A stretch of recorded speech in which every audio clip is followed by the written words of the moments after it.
সম্মানিত উপস্থিতি, আমরা জানি যে আগামী 12ই ফেব্রুয়ারি জাতীয় নির্বাচন। এই নির্বাচনে আমাদের বাংলাদেশ জাতীয়তাবাদী দলের প্রার্থী আলহাজ আমিনুল ইসলামকে আমরা ভোট দেবো, ধানের শীষে ভোট দেবো। তারেক রহমানকে ভোট দিলে আমাদের দেশের জন্য, এই গ্রাম বাংলার জন্য কি করবে?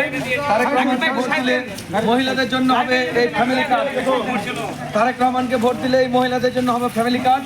এই ফ্যামিলি কার্ডে থাকবে 2 থেকে 2,500 টাকার পণ্য সামগ্রী এবং অন্যান্য সুবিধা। এখন মহিলাদের জন্য যদি এই ফ্যামিলি কার্ড নির্বাচিত করা যায়, প্রায় কতটি বাংলাদেশে প্রাথমিক পর্যায়ে প্রায় 50 লক্ষ মহিলা কার্ড ইস্যু হবে। প্রথমে ফ্যামিলি কার্ড, পরবর্তীতে বাংলাদেশ সমগ্র বাংলাদেশে 4 কোটি দেওয়া হবে। শুধু কি ফ্যামিলি কার্ডের পাশাপাশি দেওয়া হবে কৃষক কার্ড। এই কৃষক কার্ড হবে পরবর্তীতে কৃষকদের জন্য, যেহেতু কৃষি প্রধান দেশ, এই কৃষকদের কার্ডে থাকবে কৃষকদের তথ্য। তারপরে স্বাস্থ্য থাকবে, স্বাস্থ্যের উন্নয়নের জন্য কাজ করবে। স্বাস্থ্যের জন্য 1 লক্ষ কর্মী নিয়োগ দেবেন বিএনপি সরকার যদি ক্ষমতায় আসে। শিক্ষার জন্য কাজ করবেন এবং বাংলাদেশে খাল খননের জন্য কাজ করবে ইনশাআল্লাহ।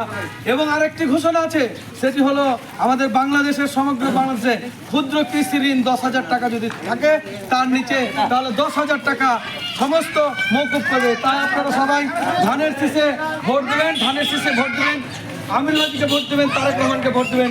তারেক রহমানকে প্রধানমন্ত্রী বানাবেন ইনশাআল্লাহ। এই প্রত্যাশা রেখে আজকে এই বজরাটাকে গণসংযোগে লিফলেট বিতরণের পথসভাতে আমরা কাজ শুরু করলাম। ধন্যবাদ। আসসালামু আলাইকুম।